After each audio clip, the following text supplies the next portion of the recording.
welcome everyone to the Institute of Public Knowledge. My name is Michael Consos. I'm a associate.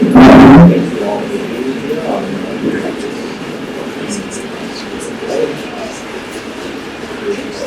I'm the best we can, I just pay attention because it's tonight's event without being school.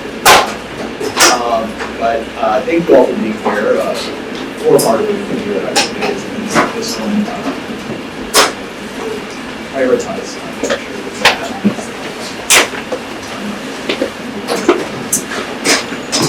We are very lucky to have Cynthia Miller-Idriss, author of Misogyny, Rise of Violent Extremism, which is your copy just outside. Cynthia, as you may know, is a sociologist and professor in the School of Public Affairs and the School of Education at Princeton. She's the founding director of Polarization and Extremism Research and Innovation. MSNBC columnist and regular commentator in the United States and international media. Miller-Idriss is the author of Pink Homeland, Right, Tree, Mainstream, Commercialization, Harvest, Culture, and Learning, and National Welcome. We are really lucky to have two excellent authors here tonight to respond to Cynthia's presentation in the book. First, sociologist race and ethnicity at PERIL. She studies racial and ethnic classification, conceptualization, descent-based difference. The most recent book was a book she co-authored with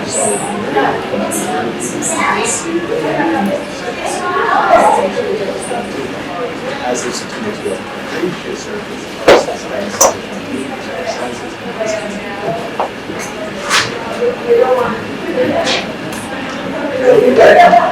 is the professor of developmental psychology and review, founder of the Project for the Advancement of Public Humanity, advisor of Misogyny, and principal investigator on the listening project. She was the president of the Society for Research on Adolescence, and the most recent book was Rise of Violent Extremism, Boys, Ourselves, and Culture.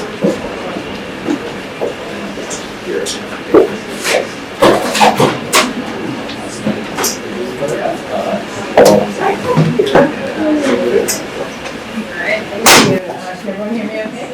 Great. I'm so happy to be here in particular because I started my career here. I spent 10 years on the faculty here at NYU, and I see so many old friends and colleagues, co-authors, mentors who I kind of came up with, if you will, as junior professors and former students and other colleagues. So it's such a great thing to come back home and to be back in the neighborhood and to be back here at IPK and at NYU. So I would be remiss, of course, if I didn't start by condemning the violence that happened today, the assassination of Charlie Kirk, regardless of what political views you have or feelings. And it's a horrific event, likely to lead to more violence, terrifying on that sense of the potential for spiral and backlash. And we don't know anything yet about the circumstances of the shooter, but I can't begin to talk about violent extremism, domestic violent extremism, and political violence without condemning that violence and mentioning it. So I just want to start with that. I'm going to talk for about 20 minutes, 15, 20 minutes, and then we're going to hear from Niobe and Anne. And then I think I respond, and then we have some time for Q&A with the audience. Make sense? Okay. So I wanted to talk a little bit about why I wrote this book. I've been writing about violent men and men on the fringes of violence for many, many years. And I spend a lot of time thinking about issues of masculinity with them and in interviewing them about the desire for brotherhood and belonging and what I call rebel, rule breaker, warrior, soldier kind of tropes in the propaganda and in the iconography of far-right youth in particular. And I spent a lot of time thinking about women's roles. So those two aspects of gender, I really thought I was addressing gender to some extent. And I opened the book really with an apology to the field for really contributing to the same kind of blind spots I eventually got annoyed by, because I had not actually looked at misogyny, which is to say men's views toward women, but also the gender policing that happens more expansively of boys, of men, of women, and the LGBTQ community in terms of the law enforcement function of the patriarchy, which is what Kate Mann, the philosopher at Cornell, uses as the definition of misogyny, which I adapt in this book. Simone de Beauvoir in The Second Sex starts her book by saying, I really didn't want to write a book about women. It's annoying, it's irritating, and it's not new. And the things I say in this book are not new in many ways, especially to anyone who's worked in the domestic and intimate partner violence field for a very long time. Black feminists who've been saying it for a very long time. Anti-Semites, the men's wellness board have been saying these things for a long time. But in my side of the field, it's really farce. People really do not talk about the connection between ordinary and everyday forms of misogyny, including gender and sexual violence, and the radicalization and mobilization of violent extremism, except a little bit when it comes to Islamist groups. And so I did a meeting at UN this morning, a book talk, where we talked about why is it that comfortable talking about the Sunni women or Boko Haram, like schoolgirls, Al-Shabaab's territorial control through the use of gender-enforced marriage, but we really don't talk about it when it comes to white supremacist groups. So this is what finally tipped the scales for me. The U.S. under the Biden administration issued a new classification system for domestic violent extremism in March of 2021, shortly after January 6th. And really it was an effort to redefine the U.S. Landscape of domestic violent extremism without using kind of the concept of far left. And so they created a column that is sort of issue-based extremism, racially and ethnically motivated violent extremism, animal rights, environmental extremism, abortion-related violent extremists, all in the middle of the column on government. Making that. Is that better? Yes, that's better. Okay. Anti-government, anti-authority violent extremists, which includes sovereign citizens, but also anarchists, unlawful militias, right? So they really tried to blend this together. And then you get this category that is all other domestic terrorism threats, and it includes all extremisms related to religion, gender, or sexual orientation. So, the animal rights extremists who are responsible for 6 attacks in 14 years, none of which are lethal, get a category. But the 3 fastest growing areas, anti-LGBTQ issues, misogyny, incel, anti-Semitism, and Islamophobia, don't get a category. That has consequences in the world where I spend time for how the FBI gets allocated resources and expertise, what kinds of hearings get called, what kinds of courses get taught in Homeland Security programs, right, in terms of what's considered an actual threat. And so that really irritated me. And then when you look at some of the basic stats, like of all mass shooters in the US, school shooters included, 60% have a prior history of domestic and intimate partner violence. We have an increasing, and that doesn't even include, that's just the documented cases, right? And we already know that half of domestic and intimate partner violence incidents go unreported, and that doesn't include things like stalking, harassment, sexual assault, rape threats, all kinds of other misogynistic issues. There's a lot of other sort of anti-trans mobilization happening, etc. The men and boys' well-being challenges that are well documented around loneliness that Niobe has articulated so thoughtfully around lack of connection, the crisis of connection, the fact that 50% of men in the U.S. now say that their online lives are more rewarding than their offline lives. 25% of men under 30 say they don't have a single friend. That leads to vulnerabilities to online narratives that scapegoat feminists and women and girls for being the source of the problem. Also, often Jews come very close on the heels of that. In the mapping in our research lab, those are the most common intersections, anti-feminist and anti-Semitic propaganda. I'm happy to talk about why I think that's the case, but that's showing up very, very common. And I won't go through all of this, but basically, a common thread in mass shootings, even in one of the reasons why we don't get the attention paid to it is because in most of the cases where gender, misogyny, or gender-based harms are a common thread, the target was somebody else, right? So in other words, the shooter incubates in misogynistic things, has prior histories of attacks. So you have the Uvalde, Texas elementary school shooter who was spending time online making kidnapping and rape threats against teen girls. You have the and sorry for the trigger warning for the kinds of things I'm going to say in the coming minutes, but the Charleston, South Carolina shooter, I never named the shooter, by the way, just the city, so that can be irritating to some people, but it's a principle of not giving them attention. The Charleston, South Carolina shooter who said as he was enacting his attack, y'all are raping our women.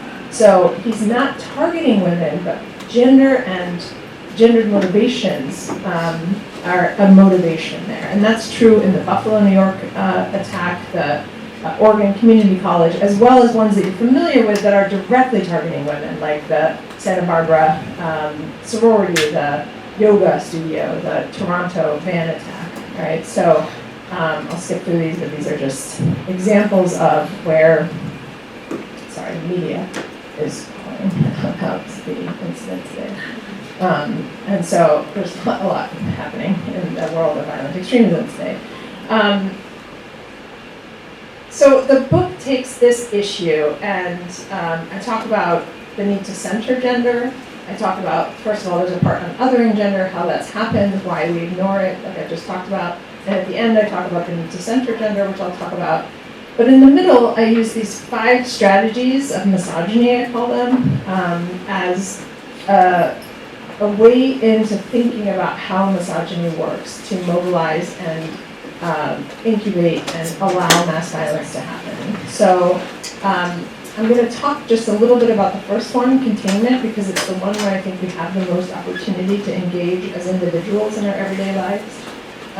But just to tell you, the others are punishment, which that phrase, grab the bitch, is the phrase used, or just grab the bitch was the phrase used in the kidnapping plot against Michigan Governor Whitmer. Was not widely reported in the media, and the defense attorneys described it as just big talk and blowing off steam, along with the other misogynistic language that was used. So that whole chapter is on violent incels and male supremacists, sort of real attacks that are targeting women and violent mobilization of that. Exploitation, which I will tell you was the hardest chapter to write and was probably going to be the hardest one for anyone to read. And it was also surprising to me, even though I've been in the field for so long, was really tracking the connection between sex trafficking and neo-Nazi and white supremacist groups, which is well documented now. Erasure, which is, I'm sorry for the graphics, got a little bit messed up here. This is the first day of talks on this book. It actually officially gets released next week, so this is a trial run, if you will. Erasure, which is Don't Say Gay, is the sort of subtitle of that chapter, and it's about the anti-LGBTQ and anti-trans mobilization in particular. And then Enabling is a chapter on white women's roles in mobilizing these movements, including through something called the White Baby Challenge, as some of you may know, that came from a woman who urged other white women to have as many white babies as she had, which is 6, in order to counter demographic change. So we're going to talk about containment. The way this chapter came about was that I started to notice a pattern in my own hate mail. And so actually turns out to be like a psychological technique that I didn't know I was using, which is cognitive dissonance. I ended up coding it and analyzing my own hate mail. And what I discovered is that a pattern in which hate mail that mostly comes from men, although not exclusively, is almost always involves motion, right? It's kinetic. And this got really interesting because then I started actually not looking forward to the hate mail, but as soon as one came in, I was like, ooh, let's see, where's the motion, right? And it totally helps, right? So, they want me to, this one quite entertaining because it was all in caps, but he didn't tell me where I should go to. I'm asking you to get out, right? All right, where would you think to go? Stay in the shadows, go back to the shithole you came out from, go rub your hands together elsewhere. Also often anti-Semitic or anti-trans tropes, which are wrong, but still clearly seeking an attempt to figure out why I would be, betraying my white hetero race or something, an identity. Jump off a building, and then this one, which I opened the chapter with, probably my favorite in terms of just trying to understand the mentality of this person. He says, why is it that you transsexual people are always front and center on the news? Voicemail that pinged just as I came off of a CNN hit. And then he called back 10 minutes later and left a second voicemail correcting his anti-trans hate with just regular misogyny. Right? He was like, looks like I might have been wrong. And then he unleashed a whole second wave, right? I was like, wow, you're really motivated. And he's, called from his work phone, law enforcement officer in Texas, who luckily our university police reported for me. But, this kind of containment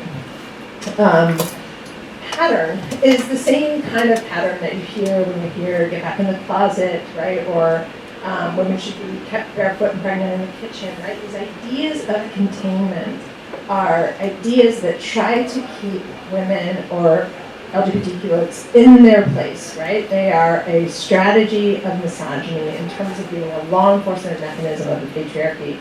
And they happen in really ordinary ways that open up pathways to much more violent things. So in this chapter, I traced these three pathways, three of those pathways, not the only three. One is the online gaming world, which I've also written about separately, in terms of particularly what happens in the in-game chats, right? The kind of gender policing of boys, you play like a girl.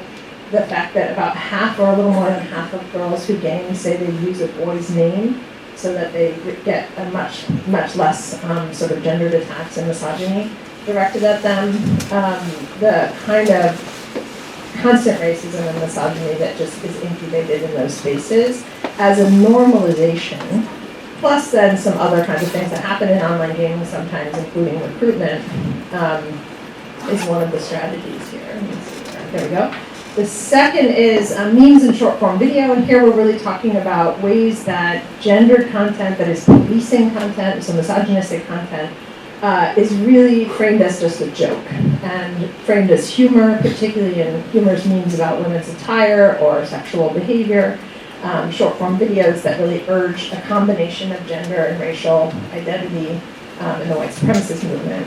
And then the third, and this one is where I think we have the best chance of intervening. We have a project now in the lab in our gendered violence portfolio on boys and men that is working in this particular area on the self-help forums and self-help searches. So a lot of what happens is that young teenage boys will look for help, typically about fitness, finance, like how do I get rich, or dating. And they land on an influencer. Andrew Tate is now the best known one, and is why it's a little easier to have these conversations in public.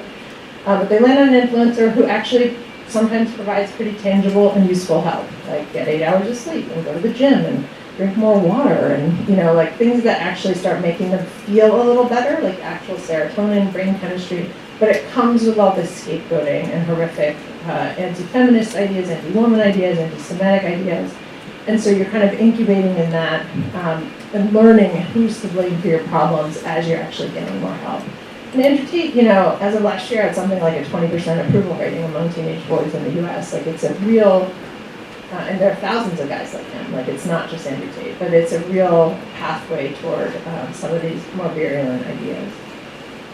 So I'm going to skip through the other chapters here and just say that I want to end with notes of optimism, which is where I spend almost all of my time normally, which is in our research lab, PERIL, that I founded at AU. And some PERIL team members are here in the audience. We design and test tools to help people recognize, reject, and be resilient against different forms of propaganda and hate. And we did a guide called Not Just a Joke, Understanding and Preventing Gender and Sexuality-Based Bigotry with the Southern Poverty Law Center, which is our founding partner, last year. And that guide, an abridged version, is in the back of the book. And I'm really happy about that because it provides a lot of resources for parents, for teachers, for caregivers. So I'll just sum up to say the takeaway here is, and so just there's a website, it's free, you can download it, it's evidence-based, we test it with populations, and we're in the middle of a 12-month longitudinal test of it now to see how long people remember what they learned, how did they use it, did they off-ramp anybody, and we've done that for several other guides in collaboration with SPLC and others. So the takeaway I would say on the prevention side is that, prevention is never going to work on the mass violence side unless we also look at some of these dimensions that are foundational, that are part of everyday and interpersonal relationships, and misogyny is one of those. And it also means that we can intervene on some of that stuff. There are places to intervene. And I'm happy to talk about that in conversation because one of my favorite things to do is actually to be in conversation with teenagers and young people, especially young men, around these issues. They have great ideas and they don't like what's happening in their online worlds either, a lot of them. So I'll stop there.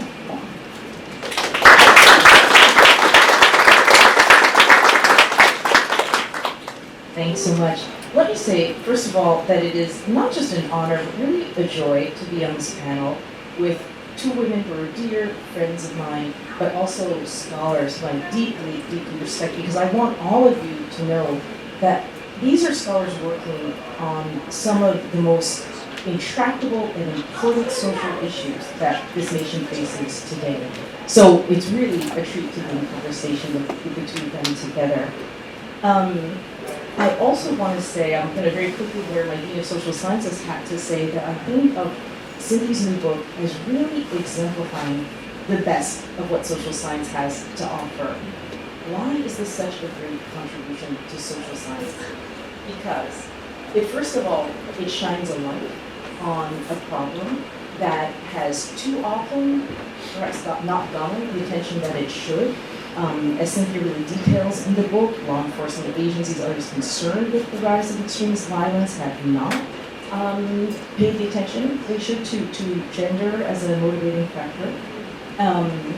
The writing is impeccable, clear, deeply grounded in extensive social science research, not just the research coming from her lab, but really a very deep dive into the wider body of scholarship on this topic. Every claim, every argument in this book is substantively grounded in empirical research.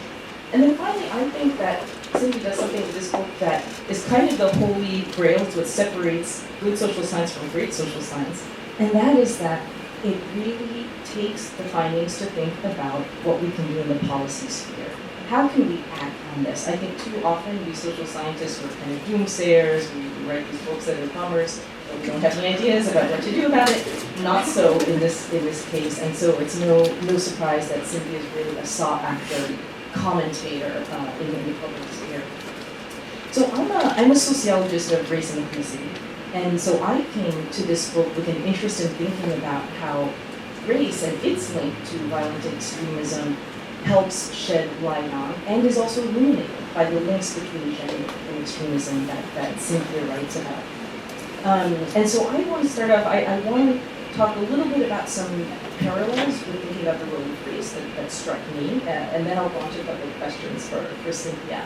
Let me also say, Cynthia really comes at this from an intersectional approach. She knows well that in her focus on gender, there are, race, undeniably, all sorts of other pieces to this. So I'm really kind of sharing some ways in which I thought about pushing further along this path.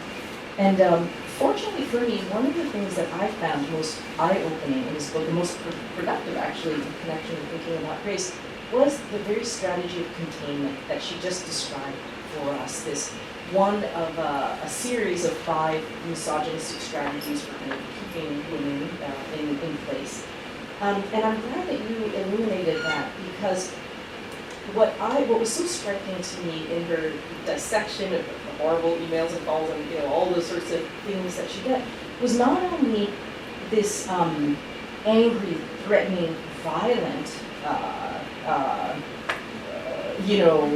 encouragement, to put it mildly, to get out of the way, be in the shadows, stay on the sidelines, but I also detected in some of those also kind of plaintive or pathetic plea.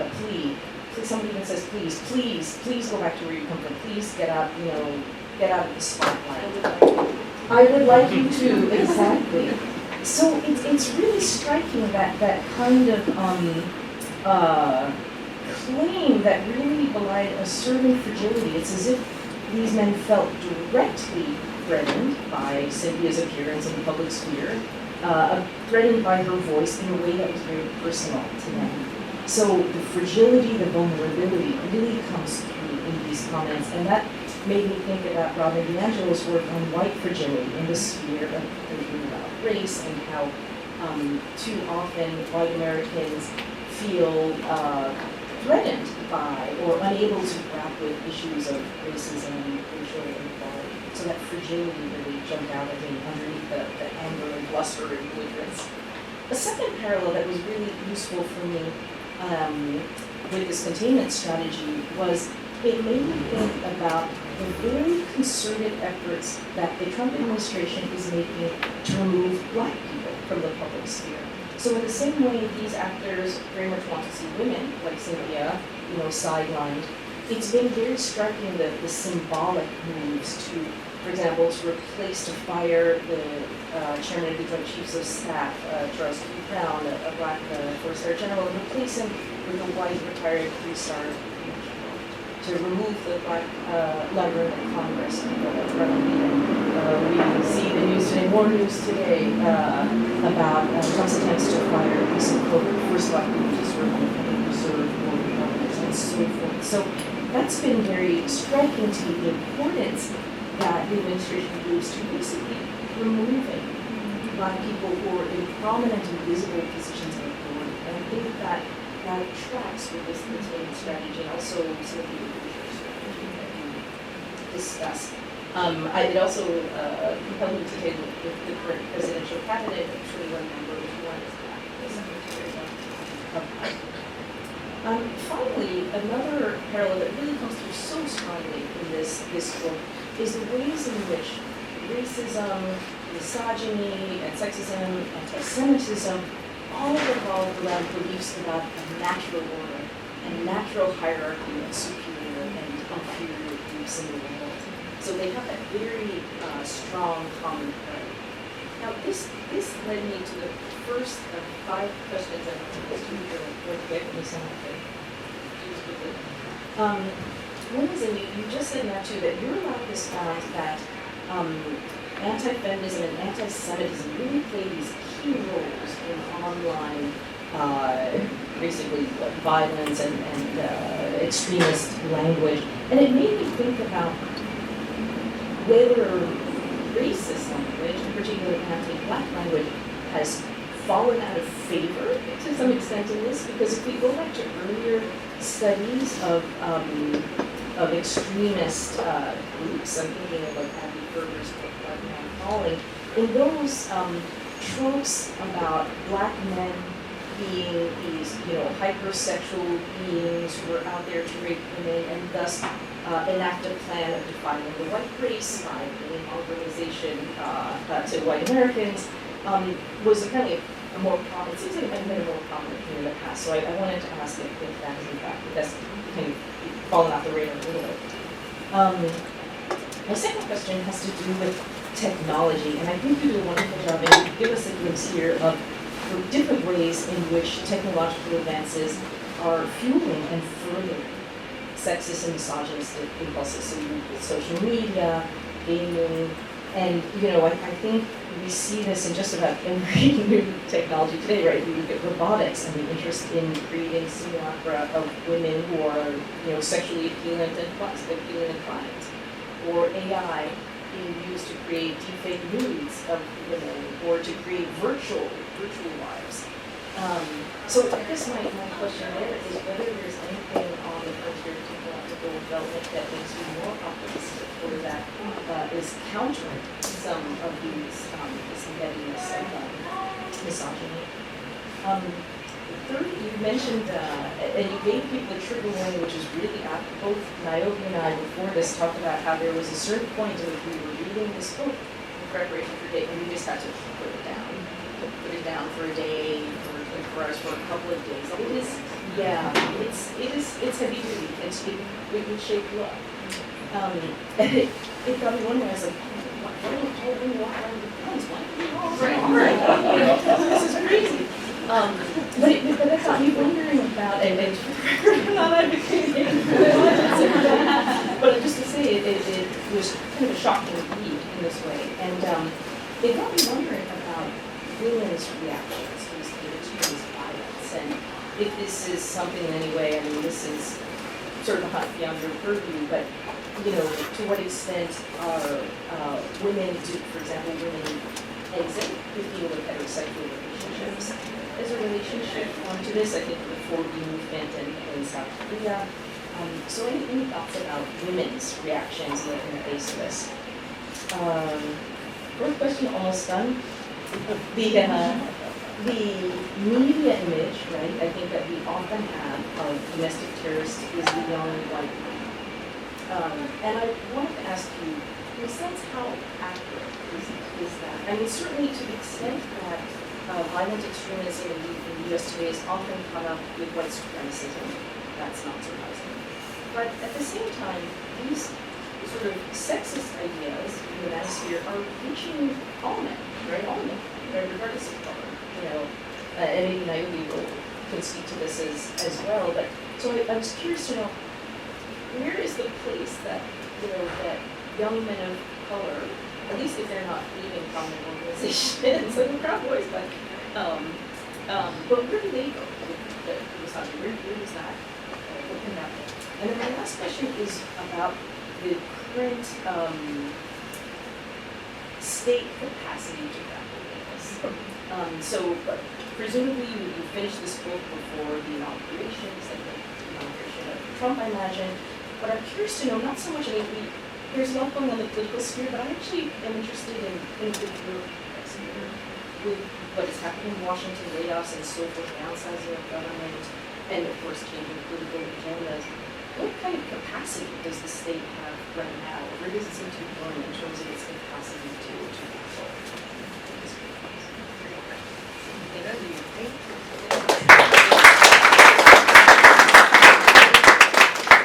Okay.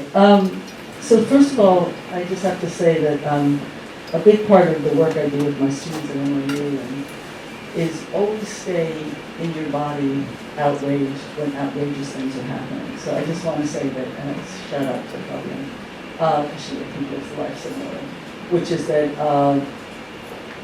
I am outraged what happened today. I am outraged. It is traumatizing to me to witness not only what I know is going to be the repercussions of this violence today, this murder today, but also that if you create a government that promotes violence, you are going to get violence. And we are about to have a huge upswing on both sides, I'm sure, in massive violence. And that's terrifying, and I feel scared. And so today, I am going to read my notes. I wasn't planning to, because I can't pull it together to just memorize something, so I'm going to read it. First of all, I do want to shout out to Anne Morning, because she is one of my closest friends, and she helped me write Rebels.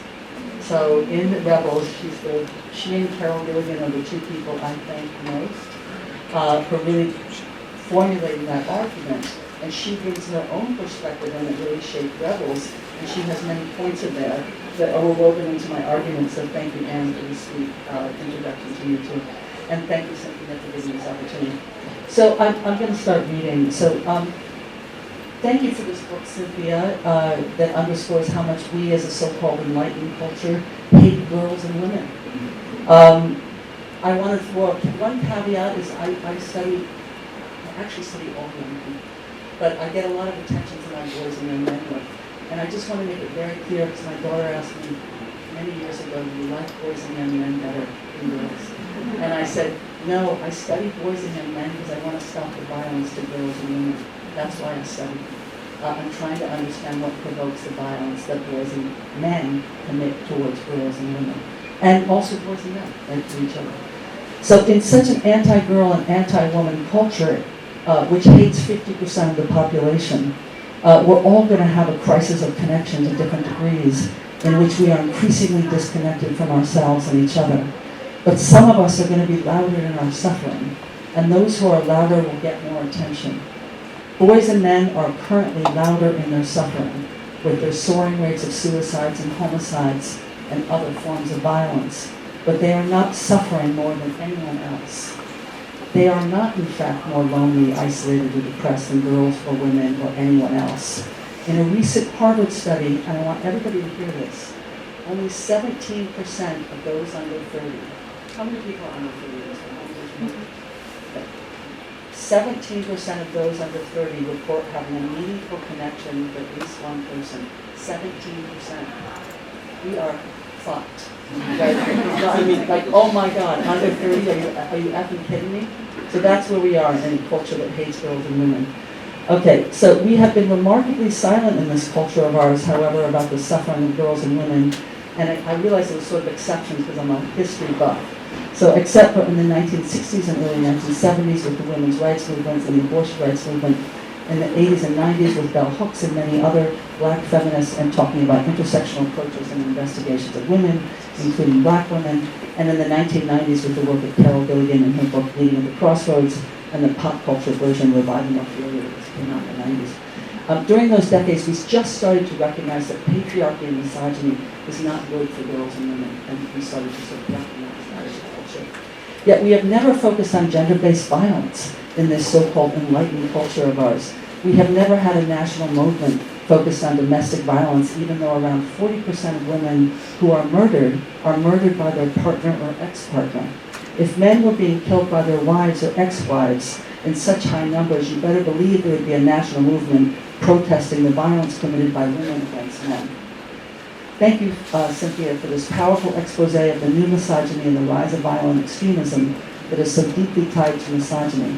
Well, it was very, very hard to read, and I really seriously mean it took me a couple of weeks to read it, because it's such a trigger for me. Every page is almost a trigger for me, so it's hard to read. It was refreshing to read a book that sought explicitly to speak truth to power.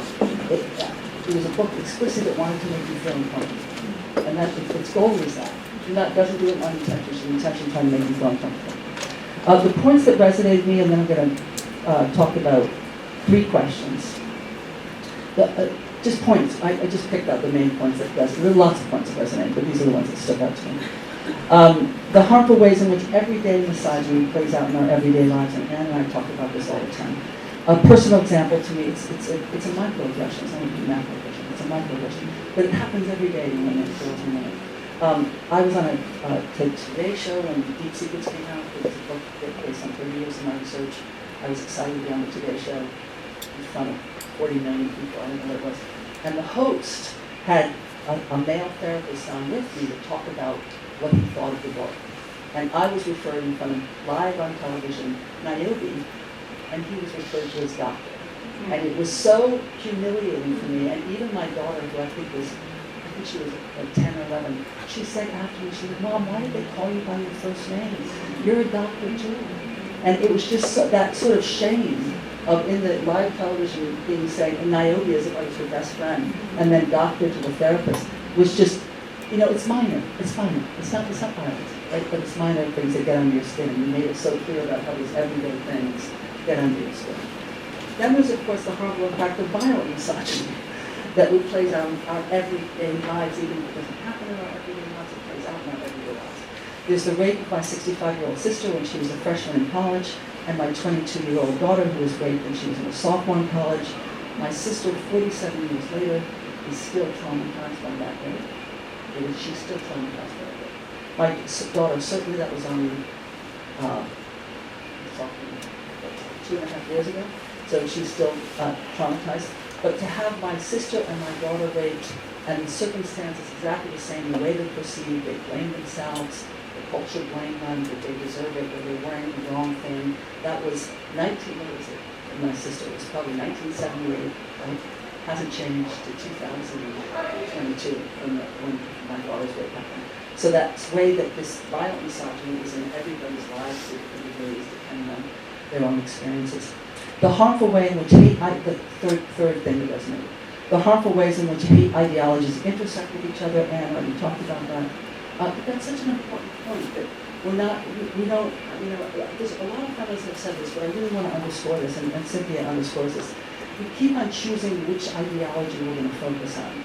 And I want to really say they're hate ideologies, where some humans are seen as more human than others, whether it's capitalism, patriarchy, white supremacy, heteronormativity, right, transphobia, Islamophobia. It's all the same thing. It's just different people on top and different people on bottom. And we have to recognize that. It's not one ideology is more harmful than the other. They're hate ideologies. They suck, right? Because they make us hate each other and hate ourselves. So that intersectional focus that was really throughout the book was really appreciated. And finally, I just appreciated the ways that she showed clearly also, including my work in her book, the way patriarchy and misogyny hurts boys and men. Right? It's not just that it hurts girls and women and other people. It hurts boys and men. And I think we have to hear that it's hurting everybody. Misogyny hurts everybody. White supremacy hurts everybody. Right? It doesn't just hurt. It hurts more people, some people more than others. So I'm just saying it puts words in that, and thank you, Cynthia, for making that clear. Okay, so here are my 3 questions I'm going to contextualize it. I want to suggest, however, that the problem of misogyny lies even deeper than a hate towards a certain group of humans. It's also a hate towards the human qualities associated with that group of humans. So the heart, what I call in Rebels with a Cause, I call it boy culture, boy in quotations, meaning it's not a real boy, it's a stereotype of a boy, and it's also an immoral and immature culture, boy culture. The hard over the soft, or the stereotypically masculine over the stereotypically feminine. And I could give 1,000 examples of where we do that. And I'll say to all you social scientists, the master scientists over the soft sciences, right? We do that hard soft constantly. And then I'll give more.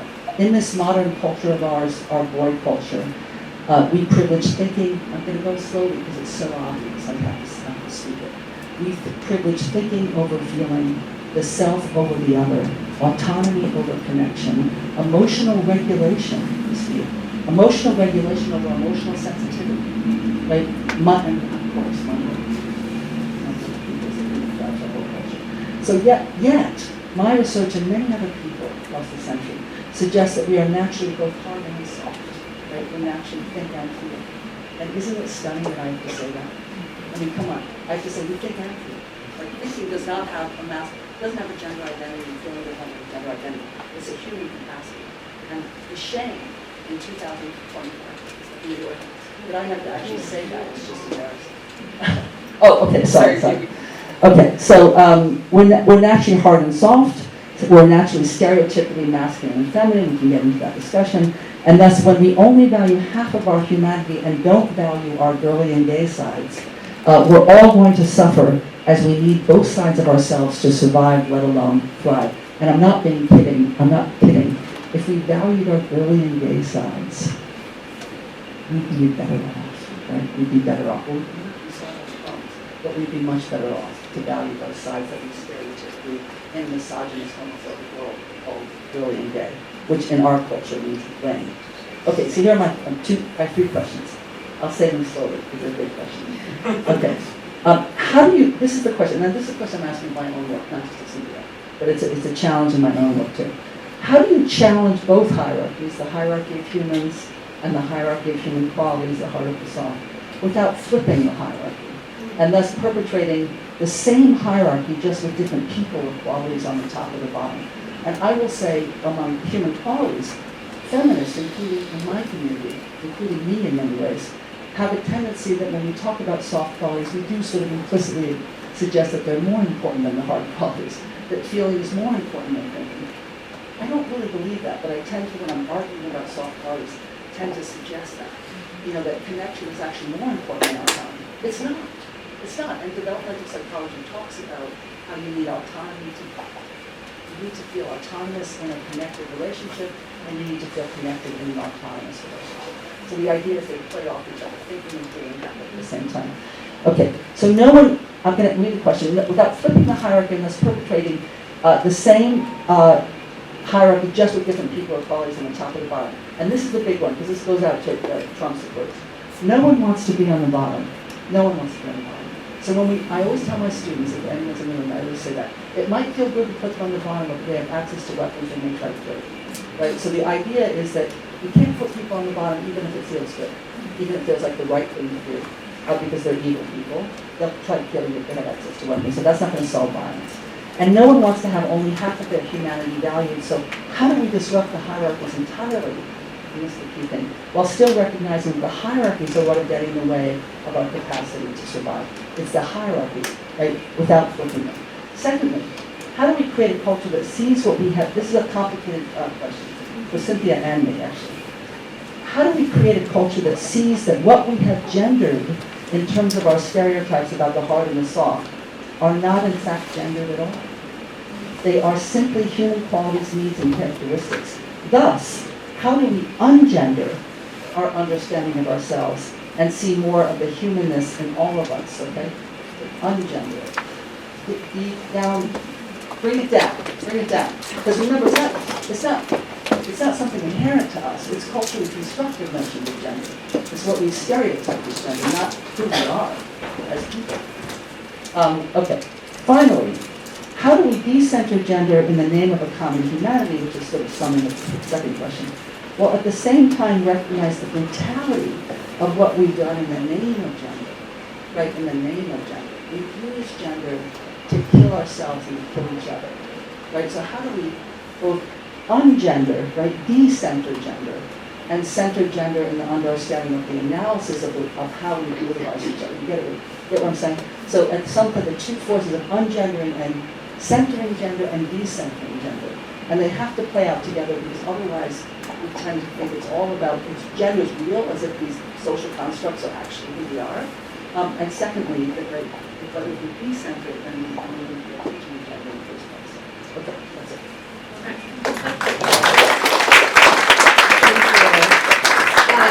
Wow, what a privilege this is to be in conversation, and what incredible, like, just to have people read your book, and people you love and respect read your book and ask you questions. It's just phenomenal. So I have a few things to say. One, the policy, the praise you gave me for adding the policy reminded me of, and I had dissertation co-chairs, so there's some plausible deniability in which one it was that told me this, but very prominent sociologist, one of them in my dissertation 20-some years ago, told me to take out the policy chapter and said, that's not your job as a sociologist, it adds bias, and it's the job of policymakers to draw the implications from your research, but you shouldn't be having an opinion on what should be done.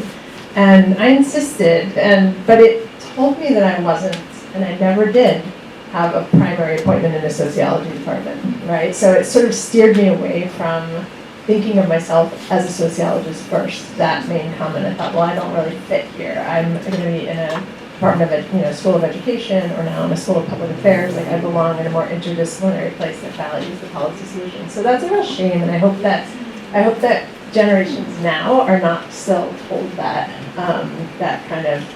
So I fought, I kept it in, and also it drove me away from thinking I didn't even apply really for core sociology jobs. So I have lots of things to say. I mean, I totally agree on the erasure parallels, the parallels around the national order, the hierarchy of superiority, inferiority. I mean, there's so much happening here, the white fragility. I will say on the anti-feminism and anti-Semitism, the linking of that. So that comes from, we have two portfolios that are substantive in the lab, and one is on anti-Semitism and one is on anti-feminism, and that's because they have been the most prominent two conspiracy theories that keep popping up. And so it's not that there's any less racist or anti-black language, but the conspiracy theories are that feminists and Jews are to blame for promoting immigrants, racial and ethnic minorities, Muslims, right? And so it's like there's puppet masters who are running this show, and it's feminists, and ultimately the conspiracy typically is that Jews are controlling the feminists because women couldn't do this on their own, right? So it's a hierarchy of conspiracy theories.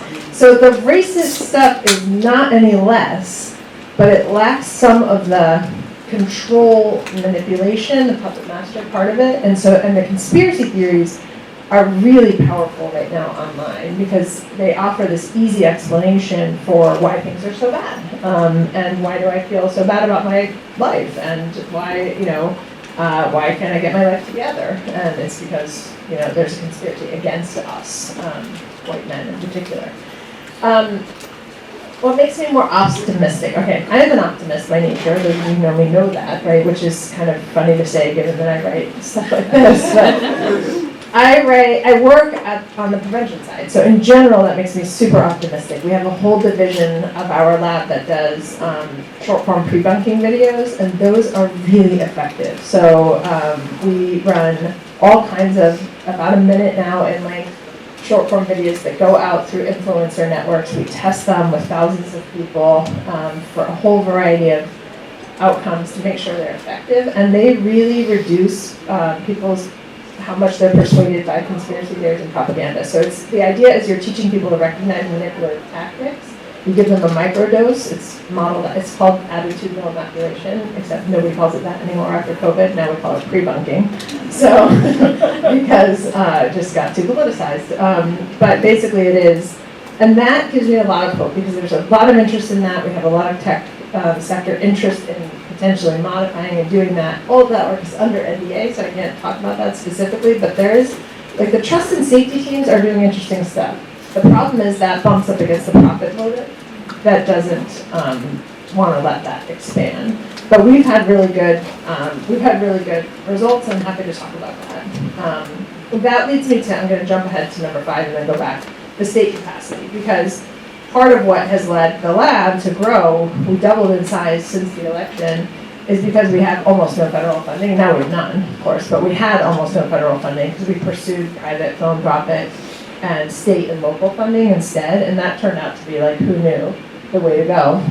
And so our current philanthropists have all stepped up and increased, and then it also expanded a lot of the funding. So the democracy funders space, and primarily, in particular, are really our strong funders, and they are, they just have really stepped up. I mean, that gives me optimism too. Like we have quadrupled really in size in 3 years, and over the last year we've more than doubled in size, and we brought in a whole bunch of, no offense to like the young people in the room, but I call them, we brought in a whole bunch of grown-ups basically, like, because I couldn't afford the grown-ups. Like we had a bunch of brilliant 25-year-olds executing projects, but we didn't have like kind of seasoned professionals who could generate ideas from things they've done elsewhere in their life, and we have that now, and so that's amazing. I'm just going to find my computer locked, so give me 1 second while I look at you guys' question. So, but the state capacity at the federal level is now 0. There's no question. I mean, that's not controversial to say. 100% of the prevention of violent extremism offices are closed. All the violence against women offices are closed. All the trafficking, I mean, everything's been closed. Most of I don't know anyone in the FBI anymore. I don't know anyone in any of those offices. That capacity's gone. But there are like many states and localities who are advancing the work. So our thinking is, well, if you can't do everything at once anyway, so we're just going to push ahead at the state level, at the local level, at cities where you can engage. Continue to test things, provide evidence, and that someday when if there is again a state at the federal level who can engage with this, we'll scale up with better evidence of what works in different contexts. So we can't do everything all at once anyway, so we're just not going to pay attention to the fact that we can't work over here. We're no longer testifying before Congress, for example, but we will submit written testimony. So there's stuff on the record, for historical record, but we're not going to put ourselves in front of those committees anymore.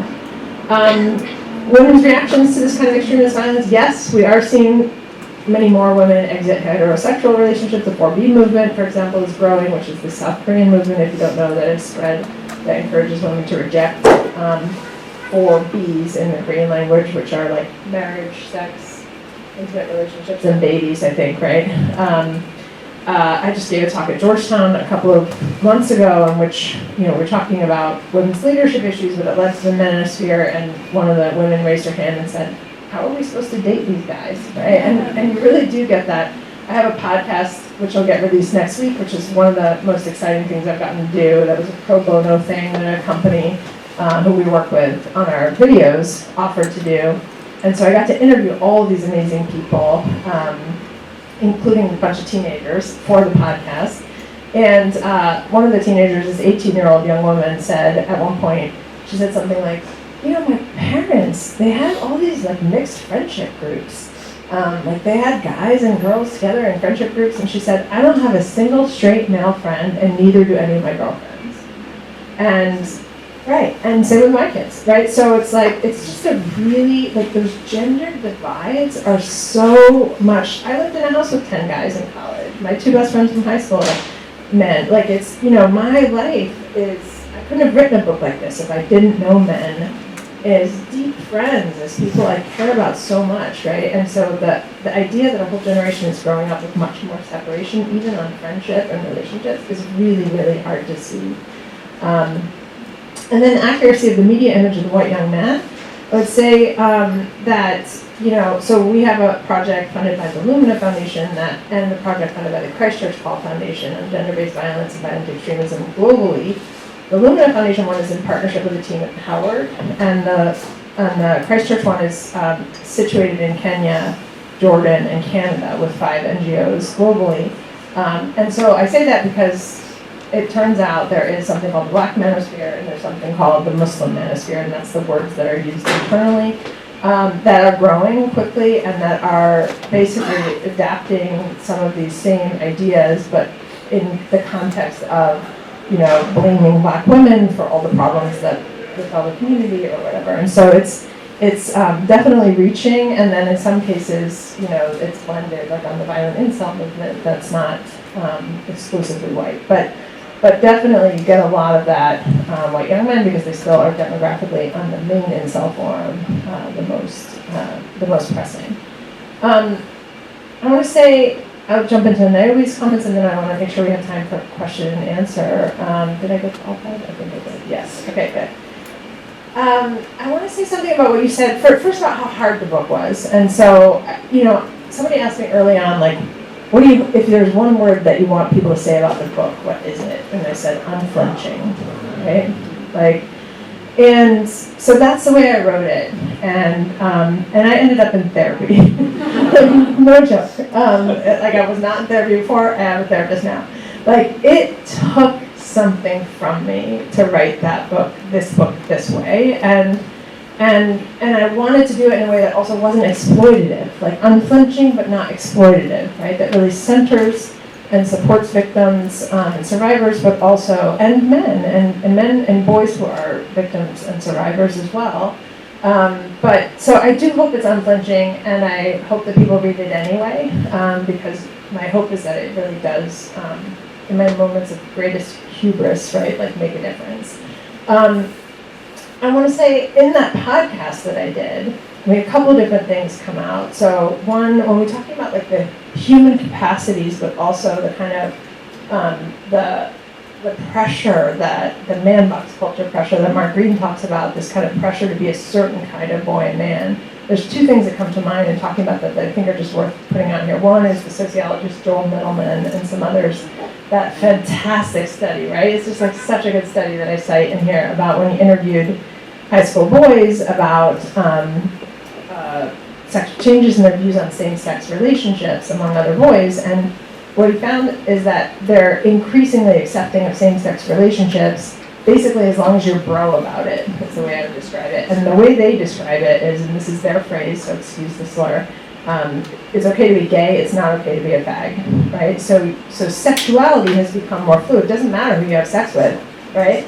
But masculinity is just as rigid as ever. You have to be a certain kind of man. Who cares who you have sex with? That, I think, captures so much of the story about what's happening with this rigidity around masculinity, right? It's even more rigid than sexuality, right, in the mind of these high school boys. And so I think when we think about challenging hierarchies, we're talking about not just hierarchies like heteronormativity, but this fixed rigidity around the man box and how that man box culture, that as it's described, and how that kind of continues to act on boys and men. And I hear so much of that. So one of the podcast interviews that I did, the 20-year-old said, he thinks so much anti-trans hate comes down to, and he said, quote, if you're a man, what does that make me? Right? I thought that was really an interesting reflection. it's this idea of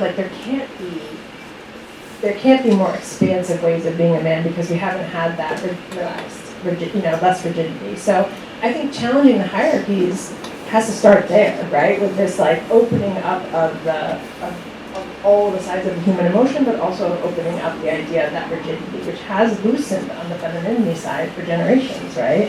Even in the way we dress, when I think about women used to not be able to wear pants. We're all wearing, you're wearing a shirt, but right? So just rules, right?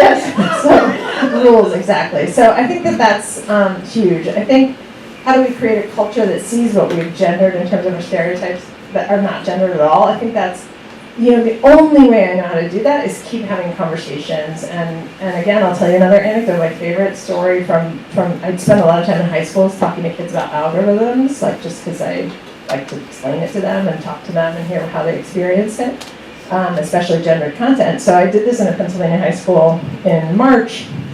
A lot of interesting things came out of that, 60 11th graders.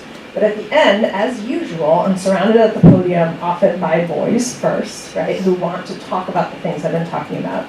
And so a boy comes up first and says, asked me, after all these years interviewing boys and men, what do you think that people don't know that you know about? And so I, talked to him about it. And then I said, well, what do you think people don't know about being a boy, being a young man? And he said right away, I think that people don't know what it's like to suddenly realize the world sees you as dangerous, right?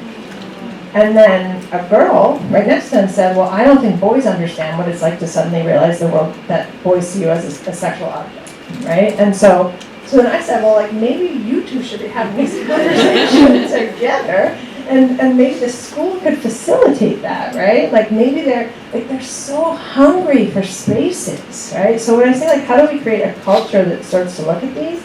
It starts with creating space, non-judgmental, non-shameful spaces where we can have those kinds of conversations, because the kids know it. The kids know that their lives are gendered and divided, and I see everybody under 30 nodding when I'm telling you that, like, same-sex, like, mixed-sex friendships are declining, right? Like, it's everybody I know in a teenage and young adult age knows that, but adults, I think, are surprised by that still. I mean, older adults.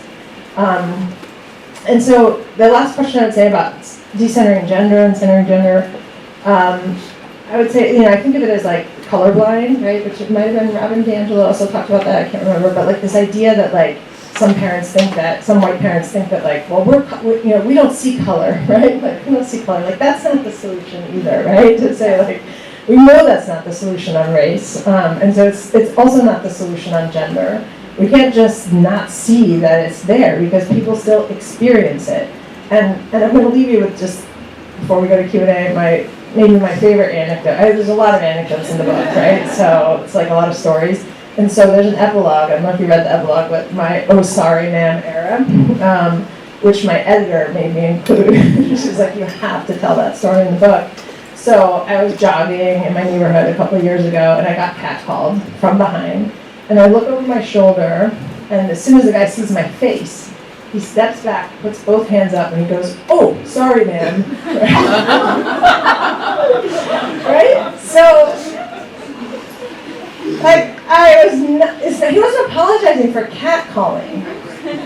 He was apologizing for catcalling someone who's presumably old enough to be his mother. Right? So I use that because it is also a moment where I realized, in reflecting on that I've studied white supremacists my entire life and felt that was an obligation to some extent as a white person who had a little bit of cognitive distance from the kinds of things they were saying, and to whom, for whatever reason, they would talk, right? They were willing to talk to me. They saw me as some sort of insider, like, you must understand how we're feeling, and would say all kinds of things that I could then analyze. That was too hard to do on gender, and I think that's part of the issue, right, on the misogyny. But now, I'm aging into this, like, invisible era, right, where you're, like, not quite as objectified anymore, and so a male friend of mine said, well, like, how does that feel? And it's liberating, right? Like, it's totally liberating to realize, like, how much your daily life was occupied by being aware of the objectification of men.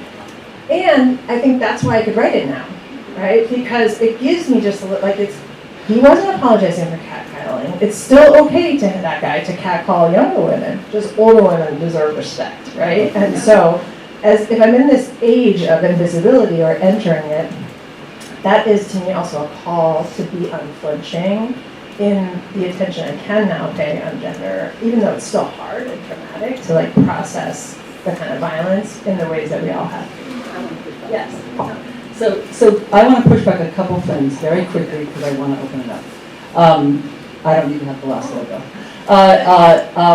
First of all, the one finding that we're finding in our data is when I say boy culture, it affects everybody at this point. So everybody's manning up.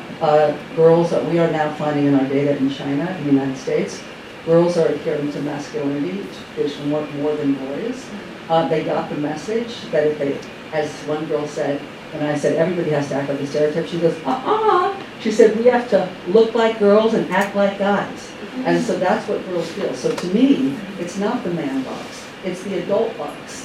That's the problem. So we define maturity and masculinity. I just want to repeat this for the audience. The same way. Stoic, not being emotional, not me, the self is important, do what you want. Maturity and manhood is defined the same way. So the problem is actually our notions of maturity and manhood, and adulthood, and success, and modernity. It's all the same hierarchy, the hard of the soft. So once you realize it's not masculinity, it's the hatred of the soft. It's the hatred of the feminine that's the problem. Once we call it masculinity, it sounds like we're blaming men. There are many masculine qualities that are fantastic. Autonomy, stoicism, independence, all those things, responsibility, those are human qualities that we gendered. So when I say finally to degender, I don't mean ignore gender. I want to expose the fact when you call whatever you call in the man box of being stoic and tough and strong and whatever, it's not a gender. The women are, I could give you a million examples of women being strong and stoic and beautiful and courageous, and we have to degender basic human capacity. So it's not ignore gender, it's degendering what we have gendered that's not gendered, that's getting in the way. Being stoic and even being an asshole is not gendered. Women can be assholes too. And in fact, I would even argue, I'm going to make it really controversial to all my feminist friends. Women, because we're so always defending ourselves and trying to get people to take us seriously, I would even say we sometimes feel more free to be assholes because we're trying to get you to fucking take us seriously so that we amp up the assholeness. I used to do that as a professor. I was much meaner as a professor because I thought if I wasn't mean as a professor, nobody would take me seriously. So the idea is asshole does not have a gender, right? So the idea is to degender masculinity. It's not masculinity. It's an entire culture that basically privileges certain humans over others and certain human qualities over other qualities, and that inherently dehumanizes all, but obviously to different degrees depending on where you are in the hierarchy. Yes, love that. Good. I have so much more I could say, but I want to make sure that we hand it off to anyone in the audience. We have 20 minutes for a Q&A, and I neglected to mention earlier, Niobe at 6:50, so she'll depart out. So she's really on for 10 minutes. Q&A can go to 7 o'clock. So if you can raise your hand, we have a mic in the back, anyone who's in the back. We'll try to squeeze in as many questions as possible. Perhaps we can pair them up, 2 at a time.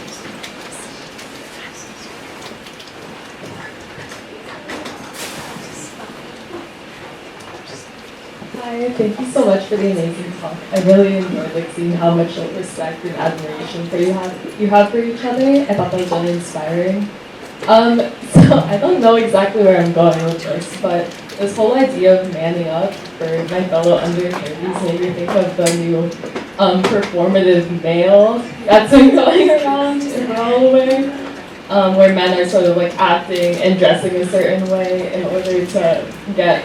Okay, some of them might be genuine in their interests, but I feel like a lot of them, it's sort of a tactic in order to get women to like them or to, just further achieve their sexual wishes. So I was wondering, I guess sort of how you see this emergence of the performative male, fitting into this big picture of extremism on the rise, and I guess maybe these men using extremism in order to sneak their way into lives of women, and yeah, I don't really know how to phrase it exactly, but I do. They don't know what that is. I don't know, do you have anything? It's so there are female things, right, where you have matcha or even wearing baggy pants, reading a book at a coffee shop. Looking mysterious. They're putting on a total act to fashion, even. Things that are traditionally feminine are being, not appropriated, but just used by men in order to present themselves in a way that's attractive to women, or, I don't know. They also pose or produce this oh, I am a feminine. Yeah, they act like feminists. Yeah. Even my boyfriend will joke about this. Him and his friends. One of his friends recently was "You haven't read? You know who wrote Frankenstein?" And he's like, "Mary Shelley. How did you not know that? I'm a better feminist than you are." And then "You haven't read The Second Sex?" So they'll purposely engage in female or feminist things in order to appeal to women. Yeah.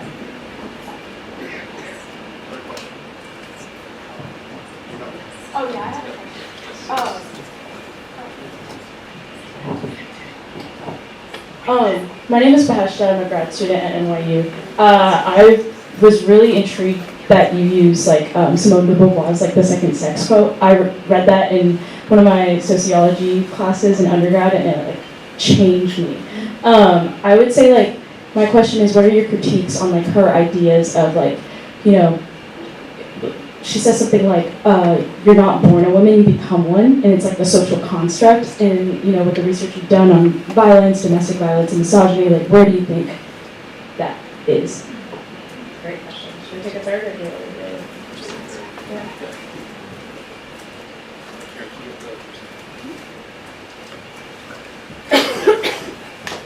Hi, my name is Clementina, and I'm a practitioner, so I work at Accenture. So I was just curious about how you think the rise of the violence, misogyny shows up in the workplace, especially in leadership, when we're talking about men and women. We're curious about that. I'll take a stab, and then if anybody else wants to add, especially since you have to go, Niobe. The performative male, I think there's still, it's mostly journalistic accounts that I've seen so far, which is great and fine, but we don't really know, as far as I can tell, how much the phenomenon is driven by intent, manipulative intent versus manipulative intent in the sense of the precursor to violent incels online were pickup artists, the PUA community. That sounds in a way very similar. There were playbooks of how to pick up women and how to manipulate them into having sex with you. And there were all kinds of code words and euphemistic terminology to do it, and that evolved into the misogynistic incel world, the violent incel world. So, to the extent that it's like that, then I would say it's very similar, and it's like a playbook online. My understanding from the journalistic accounts is that it's gentler than that. It's not part of a orchestrated pickup artist type community that's totally manipulative, but actually it's genuinely discovering this might be a good way to meet women. And so, the question is can you authentically engage men then in the issues, right, and not just the performative dress of women's rights and equality. I've seen the tote bags with the co-op, right? There's the so I think it's for me it's too early to say empirically what's happening there, but the sense I have is that it's not quite as hostile as the pickup artist was, and totally objectifying and separating women as only objects to which they were entitled to sexual gratification from, and the goal is just to gamify the system to get the most you can. I don't think it's quite like that, right? So, but it is an interesting trend and phenomenon to watch. On the socialization question, really, I think, I have to go back and look at her to really see how she analyzes it, but I think there is a kind of becoming and not just being aspect to all of our lives when it comes to identity, and that really thinking about that becoming part of it is where socialization sits. And so I think, that's really one of the most fascinating things about gender studies and thinking about what the messages are in everyday life. I remember here teaching at NYU, I used to teach this DSW commercial that was that showed women in springtime, and it was like a National Geographic narration of women entering the DSW store, hunting for their, for their spring shoes, right? And it used that kind of language, as if they were on the prowl, like a lioness, on the hunt. And so we talked about this, way that it naturalizes the idea of shopping as, inherently biological, to women, right? And so, but those are, you just watch that and you might absorb that as a kind of message, right? So yeah, I think she's not wrong about that, about that you become a woman, in terms of how the feminine, the norms and expectations of the patriarchy and of being a woman are defined and taught, right? And that there are variations of that historically and over different cultures and over different subcultures. And in the workplace, this is a great question I don't know the answer to. We have a fellow who works at the gender violence portfolio, Sean Harvey, who I really encourage you to follow. he works, his professional job is working in the corporate sector, training and retraining men, basically, on how to engage in the workplace in a way, in a changing workplace. And it's work that began, I think, post-Me Too, essentially, and is still continuing. And so he does essentially all corporate work, and works with us. And so there are people working on that, and I don't know the answer to it, but I would be eager to know. So first of all, I just have to tell you to film the stories too. When you do something for so long, you're filming stories. So I just have to tell two things that just relate to what you were saying. So first of the hijacking of language. It's, when you told me the Frankenstein thing, it's a kind of hijacking. It's sort of, I know more than you do, and I'm going to up you on the feminism stuff. So, and I was, when I was dating someone for a long time, and when we broke up, he knew I had worked with Carol Gilligan, who's very much about voice, etc., and girl affected voice, etc. So he was screaming at me, screaming at me, saying, I hate you, you're horrible, I hate you. And then he turned to me and said, and this is my fucking real voice. This is my authentic voice. And I thought, oh my God. He's totally, you're right. And I think at the time, people didn't believe that, right? That was his authentic voice. So that kind of hijacking where then you have no response. Because then what are you supposed to say? No, it's not your real voice. You don't really mean that. And then the second story was to all you young feminists out there. And I'm speaking to the young feminists I know a lot of them from my daughter and my classes and my students. This is a kind of hijacking of feminism that boy culture has done. So that feminism, for many of them, not all young feminists, but for many of them, it's turned into the me, it's all about me thing. Because of the desire to make their voice known and to have their needs met, which is a good desire, right? We like that desire. It's also become it's only about me. So it's only about me getting what I want, me doing what I want to do, not listening to other people because I'm a feminist and I want to do. And to me, that's a hijacking of feminism. Because feminism, if you go from the classic feminist, right? Black, white, Latino, right? Latina. The point is, all those writings is really relational. It's about taking care of the self and taking care of the other and not choosing. You only get sacrificed in a feminist relationship. The self and the other doesn't get sacrificed. To me, that's real feminism. Is really beginning to make decisions. Sometimes I get prioritized, sometimes you get prioritized, but there's never constant sacrificing of me or constant sacrificing of you.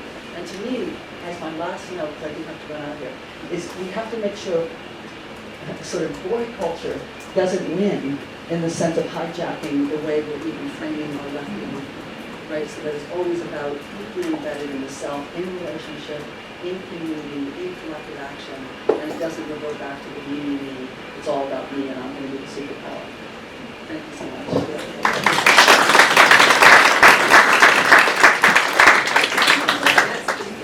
I just wanted to add something quickly to what Niobe said about the sort of me, and the idea that young women today might think that they've got to emulate that. I think this really reflects just a much longer trend where, women have seen sort of the power landscape and concluded that they need to act in ways that they think men act in order to achieve the same things. And, we can think back to the 1970s when equal opportunities laws really expanded women's place in the workplace, in the workforce.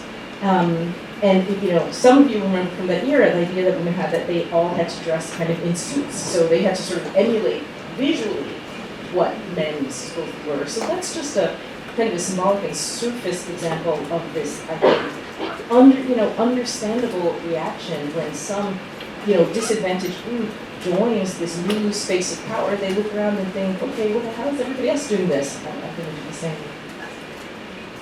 Time for maybe 3 more questions.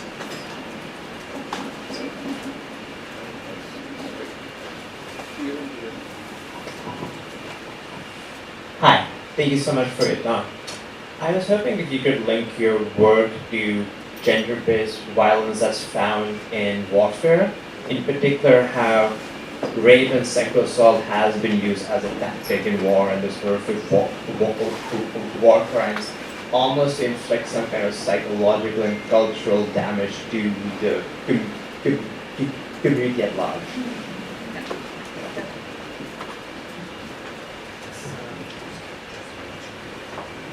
Hi, I'm wondering if we've talked about how there's been kind of a breakdown between the sexes people being able to be friends and also the relationships and things. It's been more isolated. I'm wondering if you have like indications from the research about why that is, and if it's directly tied to the rise in violence or maybe to social media.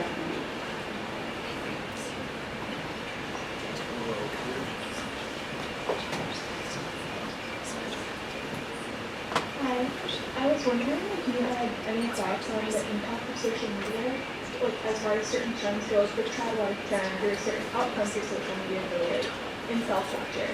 So I was wondering if you kind of had some thoughts on that as far as that. Great questions. So yesterday at the Stefan Center's annual summit on terrorism, and today at the UN, this is exactly what I talked about, which is a different part of the book. It is one of the unflinching parts of the book that's really hard. And so, but really I'm urging the terrorism and counterterrorism community to see what the conflict and war community has known for a long time, that sexual violence is, and gender-based violence is a tactic of terror, that it helps the operational and financial goals of groups. And so, you know, one of the things I pointed out yesterday and today was that we do this very well actually for Yazidi women and Boko Haram's, you know, Nigerian schoolgirls, and how Al-Shabaab has used that, forced marriage as a tactic of territorial control, for example, right? There's a lot of well-documented cases on the Islamist side. But when it comes to white supremacist groups who are doing the same thing, they're running prostitution rings, they are exploiting women and selling footage on the dark web. It's not there. And the most obvious part of that, I think, is that one of the things I tracked in that chapter on exploitation is that when neo-Nazi and white supremacist groups get broken up here, Aryan Brotherhood and other groups, they're always arrested on one of three charges, usually all three: drug trafficking, weapons trafficking, and racketeering charges, right? That's the arrest. Those are the things that get them put away. It's the fastest way to get them put away for a long time. But the DEA says where there is drug trafficking, there is sex trafficking. It's almost inextricably intertwined. It's something like a 97% overlap. So you'll see things like last year when 63 neo-Nazis were arrested in California, they're arrested, broken up, a whole ring broken up on drug trafficking, weapons trafficking, and racketeering charges, and the media coverage says, one little line, the hostage negotiation team was also on hand to assist. That's it, right? And who do you think the hostages were? I'll tell you who the hostages were, and so, but we don't have the data. And so one of the things I've been doing is talking to DA offices about, district attorneys, about what it would take to get an enhancement charge to incentivize local law enforcement to at least acknowledge the crime. Part of the challenge is that they can put these guys away for just as long on those three charges without potentially traumatizing victims further, without relying on potentially unreliable victims who might have at one time consented to what happened and then got caught in it, or may have addiction issues. And so, but that means there's no data, there's just anecdotes, right? And we have anecdotes of prostitution rings being broken up, run by neo-Nazis in other countries as well, across Western Europe and Russia and Eastern Europe.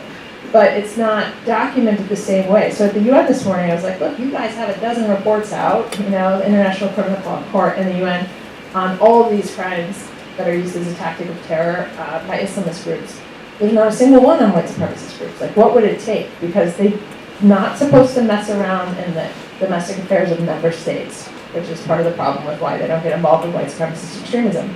But they can if it's globally documented as linked globally, or if it's connected to gender-based violence, right? Because they have a mandate to prevent gender-based harms.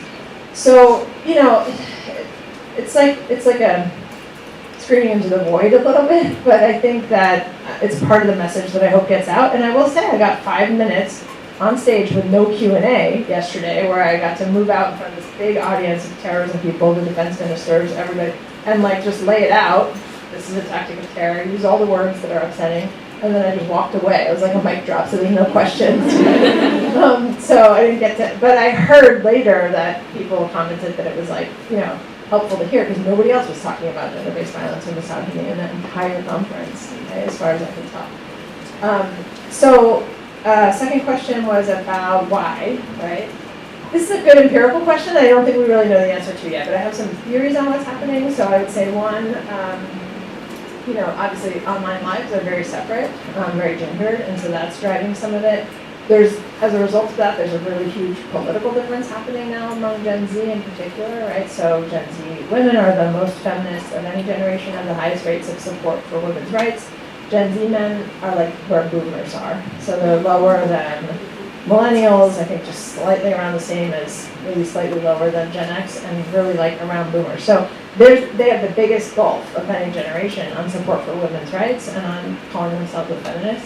So, I think there's just some real divides with, women not really wanting to hang around some of these guys when they say things, right, or comment on that. And when I lost a friend this summer, a guy friend who I was close to, I was trying to work with him for a long time on like how manosphere adjacent he was, and like eventually I was like, I'm done. Like it's too much. Like you just have gone too far down the rabbit hole. We need to pause.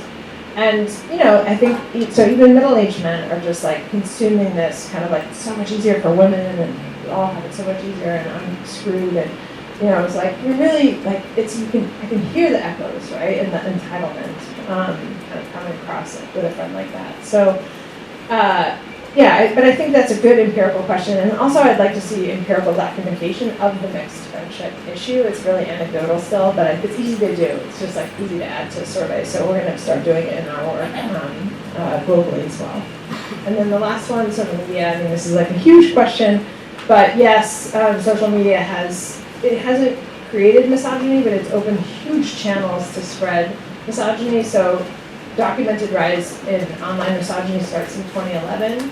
And that's right around the time that social media starts to have an influence. So it's just, it's had given whole new channels and whole new possibilities to express, incubate, and amplify the harms, including through women's roles in promoting things like trad life, which is a choice you can make to be a traditional wife, but they also promote, kind of like a very submissive stance toward your husband and opting out of the workforce or out of education in order to assume your proper role as a wife. And then, in a way that leaves people with fewer choices. So yes, social media is a huge problem, and that's my profound statement for the end of